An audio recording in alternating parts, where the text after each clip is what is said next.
Salut à tous. Beaucoup de gens pensent qu'avec l'arrivée de décembre, le travail au jardin touche à sa fin. On se dit, la neige est tombée, on peut enfin se poser, siroter un thé chaud avec des biscuits et attendre tranquillement le printemps. Et si je vous disais que c'est justement maintenant, au milieu de l'agitation des fêtes de fin d'année, que vous posez les bases de votre future récolte exceptionnelle? Oui, vous avez bien entendu. Décembre, ce n'est pas le mois de l'hibernation, mais celui de l'action réfléchie et stratégique. Dans cette vidéo, nous allons décortiquer ensemble les 20 tâches essentielles à accomplir sur votre parcelle avant le passage à la nouvelle année. Croyez-moi, une fois cette liste terminée, vous vous remercierez vous-même au printemps. Non seulement vous gagnerez du temps et éviterez beaucoup de stress, mais en plus, vous protégerez vos plantes de bien des soucis. D'ailleurs, dites-moi tout de suite en commentaire. Faites-vous partie de ceux qui chôment en décembre, ou êtes-vous déjà en plein labeur au jardin? Avant de plonger dans la liste, comprenons d'abord pourquoi le mois de décembre est si crucial. L'hiver, ce n'est pas seulement une période de repos pour le jardin, c'est une véritable épreuve de résistance. Le gel, le vent glacial, la neige lourde et humide et les rongeurs affamés, toutes ces menaces sont bien réelles. Les plantes sont fragiles et en état de dormance, et notre rôle est de les aider à traverser cette période difficile avec un minimum de casse. Les travaux de décembre, c'est de la pure prévention. On ne cherche pas à soigner les maladies, mais à empêcher qu'elles n'apparaissent. Nous ne sauvons pas des plantes qui gèlent, nous créons les conditions pour qu'elles ne gèlent jamais. C'est comme la préparation d'un marathon. Mieux vous êtes préparé au départ, plus l'arrivée sera facile, c'est-à-dire au printemps. C'est en décembre que nous avons le temps de faire, sans précipitation, ce qui nous manquera cruellement en mars ou avril. Alors, cessons de voir décembre comme la fin de la saison, et percevons-le plutôt comme un début caché, mais ô combien essentiel. Alors, priorité numéro 1, la chose la plus cruciale à faire, c'est la rétention de la neige. Ne voyez pas la neige comme une simple corvée ou un obstacle que vous devez juste balayer des allées. La neige est la meilleure couverture naturelle pour vos plantations. Imaginez une couette épaisse et moelleuse, une couette en duvet d'une trentaine ou quarantaine de centimètres. Dessous, même durant les hivers les plus rudes, la température du sol descend rarement sous les -5 à -7 degrés. Maintenant, visualisez une parcelle de terrain nu balayée par le vent, où la terre gèle sur 1 mètre de profondeur, voire plus. C'est l'arrêt de mort pour les systèmes racinaires de nombreuses plantes vivaces, d'arbustes fruitiers et même de jeunes arbres. Votre mission en décembre est d'aider cette couverture à protéger tout ce que vous avez de plus précieux. Imaginez la scène. Un vent violent emporte la précieuse neige des planches de culture, des semis d'automne ou des fraisiers, laissant la terre à nu. Et là, vous intervenez. Vous installez de simples brise-vents, des planches, du contreplaqué, ou même des branches de sapin. Et juste à côté se forme une congère salvatrice. Au printemps, cette même congère se transformera en eau de fonte. Elle hydratera le sol d'une humidité vitale, donnant un puissant coup d'envoi à la croissance. Ne soyez pas paresseux, faites le tour de votre jardin et ramassez la neige des allées pour la jeter sur les planches, sous les groseilliers et les cassissiers, et autour du pied de vos arbres. Ce travail simple sera largement récompensé. Passons au deuxième point crucial, la protection de nos conifères. Nos belles plantes persistantes ne souffrent pas tant du gel en hiver, mais plutôt de 2 autres ennemis, le soleil éclatant de février et mars et le poids de la neige. Expliquons cela. À la fin de l'hiver, lorsque le soleil commence à taper, les aiguilles se réveillent et se mettent à évaporer activement leur humidité. Or, les racines dans le sol encore gelé dorment toujours et sont incapables de faire monter l'eau. Résultat, les aiguilles se dessèchent, jaunissent et sont brûlées par le soleil. Pour éviter ce phénomène, il faut absolument les ombrager. Vous pouvez utiliser un filet d'ombrage spécialisé ou simplement les envelopper dans un vieux drap ou de la toile de jute. Attention, n'utilisez surtout pas de plastique ou de polyéthylène, car les plantes s'étoufferaient et pourriraient dessous. Le second problème est la casse des branches sous le poids de la neige mouillée. Les tuyasses à port étalé et les genévriers sont particulièrement vulnérables. C'est pourquoi, après chaque forte chute de neige, vous devez délicatement les débarrasser de cet excédent. Mieux encore, dès l'automne, ou même maintenant s'il n'est pas trop tard, attachez soigneusement les branches avec une corde, en les ramenant près du tronc. Imaginez un tuyas bien droit, ligoté comme une bougie verte, d'où la neige glisse facilement face à un spécimen évasé, écrasé par sa lourde calotte. La différence est flagrante. Si vous y accordez un peu de temps, vos conifères vous récompenseront au printemps avec leur magnifique verdure émeraude. Passons maintenant à nos plantes délicates, nos chouchous, les rosiers et autres cultures sensibles au froid. Si vous ne l'avez pas fait plus tôt, décembre, et surtout le début du mois avant l'arrivée des fortes gelées, est vraiment votre dernière occasion. La meilleure méthode reste l'abri ventilé et sec, aussi appelé hivernage aérien. De quoi s'agit-il? Il s'agit de construire une petite structure protectrice au-dessus de la plante. Celle-ci la protégera moins du froid extrême que de l'humidité stagnante et des chocs thermiques. Imaginez un châssis fait d'arceaux ou simplement une caisse en bois que vous installez au-dessus de votre rosier taillé. Ce cadre est ensuite recouvert de plusieurs couches de voile d'hivernage dont les bords sont maintenus au sol par des pierres ou des planches. Il est crucial de laisser de petites ouvertures pour la ventilation afin d'éviter que la plante ne s'étouffe ou ne pourrisse durant les redoux. Une erreur fréquente est de se contenter de recouvrir le rosier de tourbe ou de sciure. C'est une très mauvaise idée. Ce type de matériau absorbe l'eau, gèle en une masse glacée compacte et peut, au printemps, provoquer la pourriture du collet.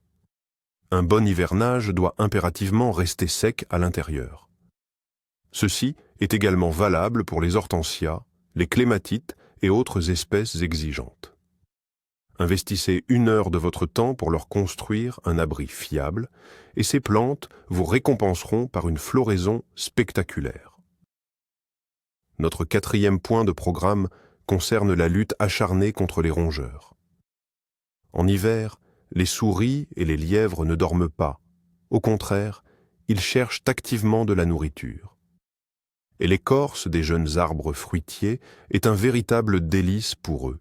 Imaginez un jeune pommier ou un poirier que vous avez planté et cultivé avec soin. Au printemps, vous découvrez que le tronc a été rongé tout autour jusqu'au bois. C'est ce qu'on appelle un annelage, et dans 99% des cas, cela entraîne la mort de l'arbre. C'est une véritable tragédie pour le jardinier. Pour éviter cela, des mesures doivent être prises dès le mois de décembre. Premièrement, enveloppez les troncs des jeunes arbres avec un grillage plastique spécial, de la toile de jute ou même de vieux bas en nylon. L'essentiel est que le matériau soit respirant. Le feutre bitumé ou le film plastique sont de mauvaises options, car l'écorce pourrait pourrir en dessous. Deuxièmement, placez des appâts empoisonnés sous les protections de vos rosiers et autres plantes. Les produits Maosia modernes momifient les rongeurs, ce qui élimine les risques de mauvaises odeurs. Et troisièmement, tassez la neige autour des troncs après chaque chute de neige. La croûte dense empêche les souris d'atteindre l'écorce sous la neige. C'est une mesure simple, mais extrêmement efficace. Passons au 5e point, étroitement lié au précédent, la révision des protections déjà installées. Le temps de décembre est souvent perfide. Il alterne entre le dégel accompagné de pluie, les vents violents et même la pluie verglaçante.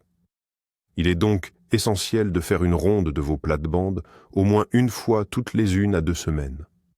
Que vérifions-nous exactement? Premièrement, l'intégrité des protections. Le vent pourrait avoir arraché le voile d'hivernage des rosiers ou défait les liens sur les tuyas. Imaginez qu'une rafale arrache complètement une protection, laissant une plante fragile seule face à un gel de -20 degrés. Il faut immédiatement réparer les dégâts. Deuxièmement, vérifiez si les structures ne se sont pas affaissées sous le poids de la neige. Si l'armature protégeant une hortensia se brise, elle risque d'endommager les branches. Vous devez délicatement enlever l'excès de neige. Troisièmement, lors des périodes de redoux et de dégel, l'aération est absolument indispensable. Entrouvrez les structures aux extrémités pendant quelques heures pour libérer l'excès d'humidité et prévenir l'apparition de maladies fongiques. Votre jardin hivernal demande une surveillance constante, même si elle n'est pas complexe. Ne le laissez pas à l'abandon durant tout le mois de décembre. Votre vigilance est la meilleure garantie d'un hivernage réussi. Le 6e point concerne la protection des troncs, non seulement contre les rongeurs, mais aussi contre les gélivures et les coups de soleil.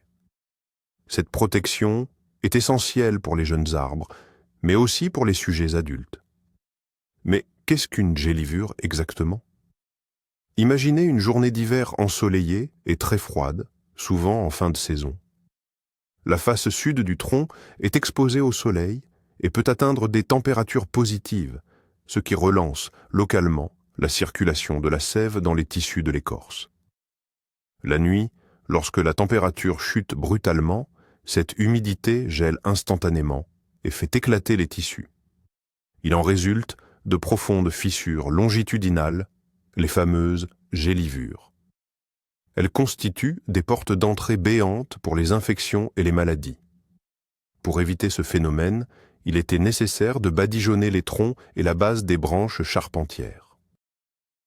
Attention, il ne faut pas utiliser de la chaux classique qui serait emportée par la première pluie, mais une peinture spéciale, horticole, ou un badigeon enrichi en substances adhésives, et idéalement en sulfate de cuivre pour la désinfection.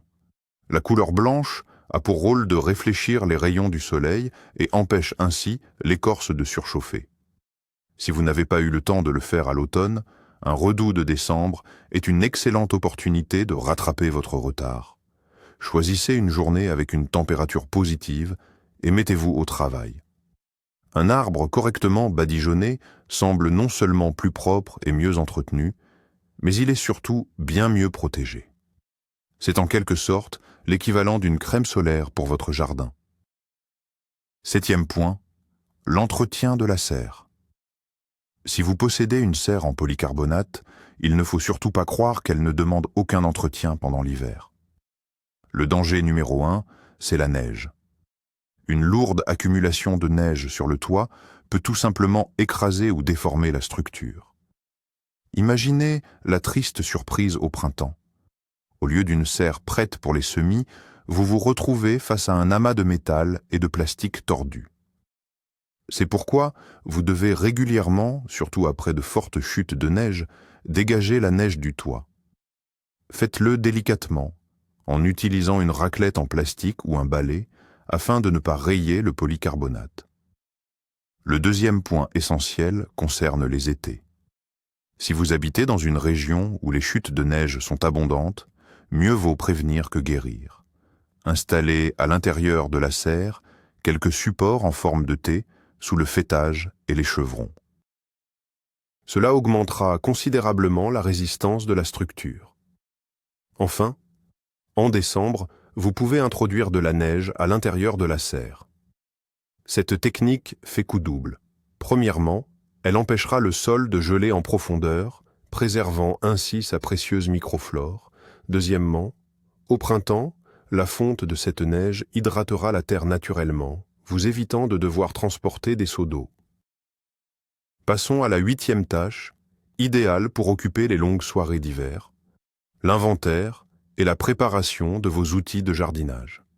Avouez que rien n'est plus frustrant, au printemps, en plein rush, de découvrir que votre sécateur est rouillé et émoussé, que le manche de la pelle est fendu ou que votre pulvérisateur est encrassé.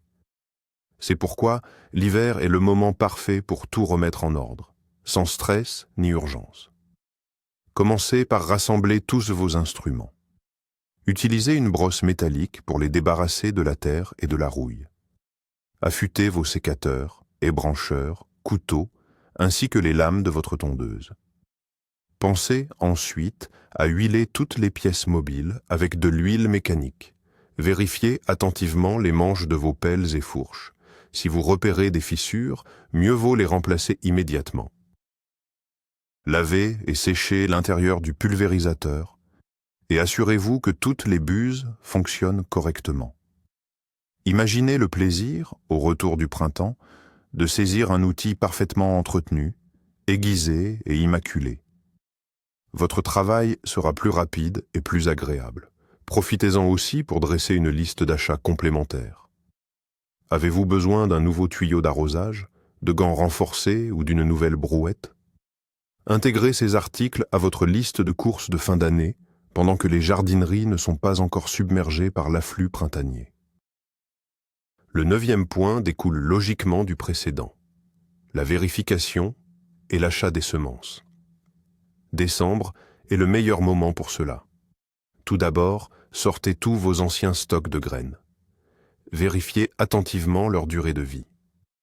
Les graines de persil, d'anettes et de carottes perdent rapidement leur pouvoir germinatif. Il est donc préférable d'en acheter de nouvelles chaque année. Par contre, les concombres, les tomates et les courgettes peuvent se conserver plus longtemps. Établissez ensuite 2 listes, ce que vous possédez déjà et ce que vous devez acheter. Deuxièmement, c'est justement en décembre que les jardineries et les boutiques en ligne reçoivent les nouveaux catalogues et commencent à approvisionner les stocks de semences fraîches. L'assortiment est maximal et il n'y a ni file d'attente ni bousculade. Vous pouvez tranquillement vous installer dans un fauteuil confortable avec une tasse de thé pour choisir de nouvelles variétés de tomates intéressantes ou des fleurs exotiques. Visualisez votre futur potager. Quels poivrons désirez-vous cette année? Rouge, jaune, ou peut-être violet? Quels concombres? Ceux pour la conservation ou ceux destinés aux salades? Lisez les avis, comparez les caractéristiques des variétés. C'est une activité passionnante qui égayera vos soirées d'hiver et vous évitera les achats impulsifs au printemps lorsque vous auriez tendance à tout attraper sur l'étalage. Le 10e point, et l'une des activités les plus réjouissantes de décembre, c'est la planification de vos futures cultures. C'est un processus créatif qui vous aide à éviter bien des erreurs la saison prochaine. Prenez une feuille de papier ou ouvrez un logiciel spécialisé sur votre ordinateur et dessinez le plan de votre potager. Indiquez l'emplacement de vos plates-bandes, de votre serre, de vos arbres et de vos arbustes. Et maintenant, le plus intéressant, décidez de l'emplacement de chaque culture pour la nouvelle saison. La règle d'or à respecter absolument, c'est la rotation des cultures. Il ne faut jamais planter la même variété au même endroit plusieurs années de suite. Par exemple, après les pommes de terre, évitez de cultiver des tomates, des poivrons ou des aubergines. Ces légumes font partie de la même famille des solanacées et partagent donc les mêmes maladies et parasites. Par contre, après des légumineuses ou des choux, c'est tout à fait possible. Consultez les tableaux de compatibilité et d'alternance des cultures. Réfléchissez aux plantes voisines qui s'aideront mutuellement. Par exemple, la carotte et l'oignon se protègent mutuellement contre leurs nuisibles. Quant aux œillets d'Inde ou tagettes, plantés en bordure des rangs, ils éloigneront les nématodes. Un plan bien pensé, c'est la garantie d'un potager sain et d'une récolte abondante. Passons au 11e point. Un geste qui allie générosité et prévoyance. Nous parlons ici du nourrissage des oiseaux. En hiver, nos amis à plumes ont beaucoup de mal à trouver de quoi se nourrir. En installant une mangeoire dans votre jardin, vous ne faites pas qu'éviter la famine à quelques mésanges ou moineaux. Vous investissez massivement dans la santé future de votre jardin. Les oiseaux qui prendront l'habitude de venir chercher leur repas chez vous pendant l'hiver resteront fidèles à votre terrain, même au printemps et en été. Or, rappelez-vous qu'une seule mésange peut éliminer une quantité phénoménale de nuisibles durant l'été. Pucerons, chenilles, tordeuses. C'est le service de protection des plantes le plus écologique et le plus efficace qui soit, et il travaillera pour vous entièrement gratuitement. Imaginez le joyeux chant des oiseaux dans votre jardin, tandis que chez vos voisins, on doit lutter contre une invasion de pucerons à grands coups de produits chimiques. Vous pouvez fabriquer une mangeoire avec presque n'importe quoi. Une bouteille en plastique, des planches de bois, ou simplement en acheter une déjà faite. Remplissez-la de graines non salées, de millet, d'avoine, ou même de petits morceaux de saindoux non salés. C'est un véritable festin pour les mésanges. Attention, n'utilisez surtout pas de millet décortiqué ou de grains de blé, car cela gonfle dans l'estomac et peut nuire gravement aux oiseaux. Installez cette mangeoire et profitez de la compagnie de vos reconnaissants assistants. 12e tâche pour les jardiniers experts, la préparation des greffons en vue du greffage printanier. Si vous souhaitez multiplier une variété précieuse de pommiers, de poiriers ou de pruniers, ou si vous voulez greffer plusieurs variétés différentes sur un seul arbre, décembre est le moment idéal pour prélever ces greffons. Il est crucial d'effectuer cette coupe par une journée où les températures sont légèrement négatives, lorsque l'arbre est en dormance profonde. Choisissez des pousses d'1 an, bien mûres et situées sur les côtés sud ou sud-ouest de la couronne. Elles doivent avoir l'épaisseur d'un crayon et surtout être exemptes de tout signe de maladie ou de dommage. Coupez-les en sections de 30 à 40 cm de long. Ensuite, liez-les en bottes et n'oubliez pas d'y attacher une étiquette portant le nom de la variété. C'est essentiel pour éviter toute confusion future. L'étape suivante consiste à les conserver correctement jusqu'au printemps. La méthode idéale, enveloppez-les dans un linge humide, placez le tout dans un sac en plastique, puis stockez-les au réfrigérateur dans le bac à légumes. Une autre option consiste à les enterrer sous la neige, du côté nord de la maison. Imaginez qu'au printemps, vous sortez ces petits rameaux vivants et que vous les utilisez pour créer un véritable arbre verger. C'est la maîtrise suprême de l'art du jardinage et la préparation commence dès le mois de décembre. Le 13e point concerne la vérification de votre cave ou de votre cellier. Ce n'est pas parce que la récolte est rentrée et stockée qu'il faut l'oublier jusqu'au printemps. En décembre, il est crucial de descendre dans votre lieu de stockage pour procéder à une inspection minutieuse. Triez méticuleusement les pommes de terre, les carottes, les betteraves et les pommes. Si vous repérez le moindre fruit ou légume pourri ou malade, jetez-le immédiatement. La pourriture se propage très vite et risque de ruiner une grande partie de vos provisions. Imaginez une caisse de pommes où une seule pomme pourrie en contamine une dizaine d'autres en une semaine. Une vérification régulière permet facilement d'éviter ce désastre. Portez également attention à l'humidité et à la température de la cave. La température idéale pour la plupart des légumes se situe entre 2 et 4 degrés Celsius, et l'humidité devrait avoisiner les 90%. Si l'endroit est trop sec, les légumes commenceront à se flétrir. Il suffit alors de placer un seau d'eau pour rétablir l'équilibre. S'il y a trop d'humidité et que de la moisissure apparaît, vous devez améliorer la ventilation et traiter les murs avec un lait de chaux ou du sulfate de cuivre. Prendre soin de ces réserves est tout aussi crucial que la culture elle-même. La 14e astuce pourrait sembler n'avoir rien à voir avec le jardinage, mais pour beaucoup de jardiniers amateurs, elle est absolument essentielle. Il s'agit de l'attention particulière que nous devons porter aux plantes d'intérieur, surtout celles qui ont passé l'été au jardin ou sur le balcon et qui sont rentrées dans l'appartement pour l'hiver. Le mois de décembre est sans doute le plus éprouvant pour elles. Les jours sont courts et l'air de nos appartements est extrêmement sec à cause du chauffage central. Les plantes subissent un stress hydrique et lumineux intense. Votre mission est de les soutenir. Premièrement, fournissez-leur un éclairage supplémentaire grâce à des lampes horticoles. Allumez-les matin et soir de façon à prolonger la durée du jour jusqu'à 12 ou 14 heures. Deuxièmement, combattez la sécheresse ambiante. Vaporisez régulièrement les feuilles avec de l'eau tiède, placez des coupelles remplies d'eau près des pots ou utilisez un humidificateur d'air. Imaginez cette pauvre fougère délicate dont le bout des feuilles brunit par manque d'humidité. Une simple pulvérisation matin et soir peut lui sauver la vie.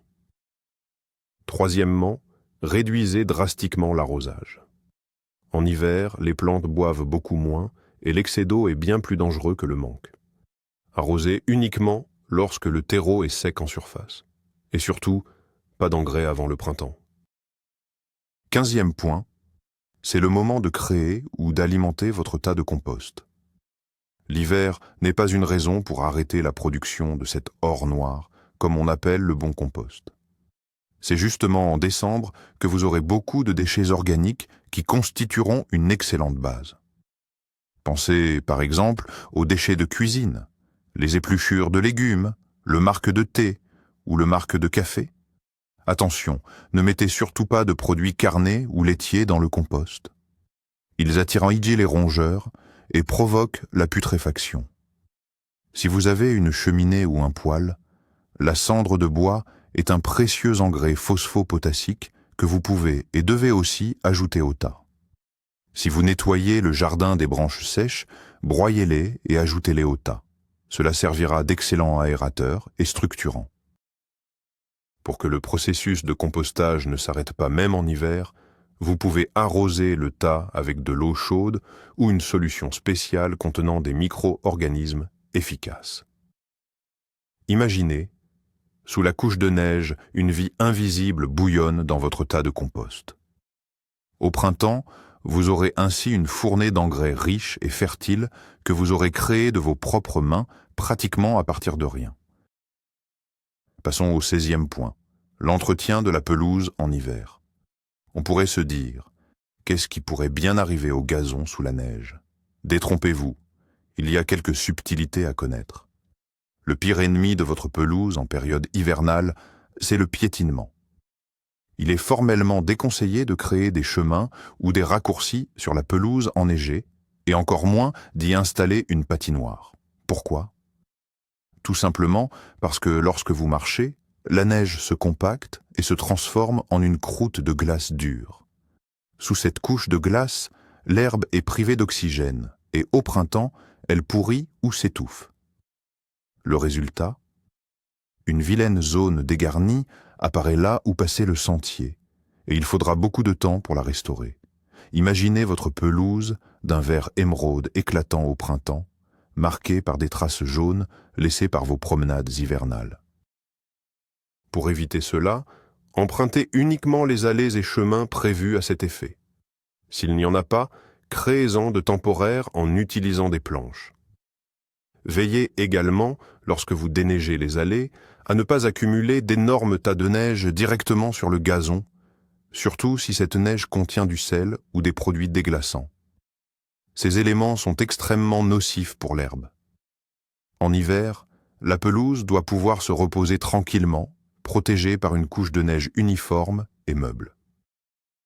Le 17e point, c'est l'importance de secouer la neige des branches des arbres et des arbustes au bon moment. Nous l'avions déjà évoqué pour les conifères, mais cette règle s'applique également aux feuillus, surtout ceux dont le bois est fragile ou qui possèdent un houppier très étalé. Le plus dangereux, c'est la neige mouillée et collante. Elle adhère aux branches, formant d'énormes et lourdes masses. Sous ce poids, les branches peuvent facilement se casser. Imaginez un magnifique saule pleureur ou un vieux pommier qui se retrouve au printemps avec des branches déchirées et brisées. Cela ne fait pas qu'enlaidir l'arbre. Cela lui inflige de graves blessures qu'il faudra ensuite soigner. C'est pourquoi, après chaque forte chute de neige, surtout si elle a été accompagnée d'un redoux, prenez le temps de vous munir d'une longue perche dont vous aurez enroulé l'extrémité d'un chiffon doux et de déneiger délicatement les branches. Inutile de frapper de toutes vos forces, de légers tapotements suffisent amplement. Cette simple précaution vous aidera à maintenir le houppier de vos arbres en parfait état jusqu'au printemps. Notre 18e conseil concerne la préparation du substrat pour vos futurs semis. Oui, il faut s'y mettre dès décembre. Au printemps, quand l'heure sera venue de semer les poivrons et les aubergines, vous n'aurez plus le temps de courir après les différents composants de votre mélange. De plus, la terre ramenée de l'extérieur devra d'abord se réchauffer. Alors, faites-le tout de suite. Si la terre de votre jardin est déjà bonne et fertile, il suffit de la récolter dans des seaux ou des sacs et de l'entreposer dans un local hors gel, une remise, un garage ou une véranda. Si votre sol est argileux ou sableux, vous devez l'améliorer. Mélangez votre terre de jardin avec du terreau horticole du commerce, du fumier bien décomposé ou du compost. Ajoutez-y un peu de sable pour aérer la structure et de la cendre de bois comme engrais naturel. Tamisez le mélange obtenu pour qu'il soit bien homogène et léger. Imaginez, en février, vous sortez un terreau déjà prêt, réchauffé, idéal, et vous pouvez semer vos graines sereinement. Fini la course et le stress. Cette préparation anticipée est la clé du succès pour obtenir des plants robustes et sains. Le 19e et avant-dernier point concerne la vérification des gouttières et des systèmes d'arrosage. Avant que le gel ne s'installe durablement, il est crucial de s'assurer qu'il ne reste absolument aucune eau stagnante dans les systèmes. Inspectez les chéneaux et les tuyaux de descente sur le toit de la maison et des autres structures. Si ces derniers sont obstrués par des feuilles, l'eau ne pourra pas s'écouler. Elle gèlera et risque tout simplement de faire éclater la tuyauterie. Vidangez impérativement toute l'eau des tonneaux, des cuves et de tous les autres récipients destinés à l'arrosage. Renversez-les ensuite tête en bas. Si vous négligez cette étape, l'eau gelée prendra du volume et endommagera irrémédiablement le contenant. Imaginez la mauvaise surprise de découvrir au printemps un tonneau fendu alors qu'il était encore intact la veille. Si vous disposez de systèmes d'irrigation goutte à goutte ou de simples tuyaux d'arrosage, vous devez impérativement les purger ou les vidanger. Rangez-les ensuite à l'abri, dans votre abri de jardin. Laissez également tous les robinets extérieurs en position ouverte. Ces gestes simples vous éviteront de très mauvaises surprises et des frais de réparation coûteux au retour du printemps. Et voici le 20e et dernier point, le plus festif de tous. Décembre est la période idéale pour se préparer aux fêtes de fin d'année et votre jardin regorge d'inspiration et de matériaux pour décorer votre intérieur. Munissez-vous d'un sécateur et faites un tour du propriétaire. Coupez quelques branches de pin ou de sapin. Elles seront parfaites pour créer une magnifique couronne de Noël ou une jolie composition de table. Ramassez aussi des pommes de pin, des grappes de baies gelées comme le sorbier ou la viorne, et repérez de belles branches tortueuses d'arbres caducs. Vous pouvez ensuite sublimer tous ces éléments en les peignant à la bombe, or ou argent, en les saupoudrant de paillettes afin de créer une décoration de fête unique et personnalisée. Imaginez votre table de fête, mise en scène par une composition centrale de branches de sapin fraîches, de pommes de pin et de baies, cueillies dans votre propre jardin. Non seulement c'est esthétique et écologique, mais cela embaume votre intérieur d'un parfum de fête inimitable. C'est une merveilleuse façon de clôturer l'année de jardinage sur une note positive, de remercier votre jardin pour ses généreux présents et de commencer à rêver à la saison prochaine. Créer tant de beauté est la plus belle conclusion à notre liste de tâches de décembre. Voilà donc notre liste impressionnante d'une 20aine de tâches. Comme vous pouvez le constater, décembre au jardin est loin d'être une saison creuse. C'est une période de travail calme, réfléchi et surtout essentielle. C'est le mois où nous ne luttons plus contre les mauvaises herbes ou les nuisibles, mais où nous agissons en amont. Nous créons ainsi pour notre jardin des conditions d'hivernage optimales et sécurisantes. En accomplissant ces tâches, vous poserez les bases solides de votre future récolte. Et le plus important, au printemps, lorsque la saison s'intensifiera, vous aurez beaucoup moins de soucis et de tracas. Vous pourrez profiter pleinement du réveil de la nature au lieu de devoir rattraper les conséquences de son hibernation. Merci d'avoir regardé cette vidéo jusqu'au bout.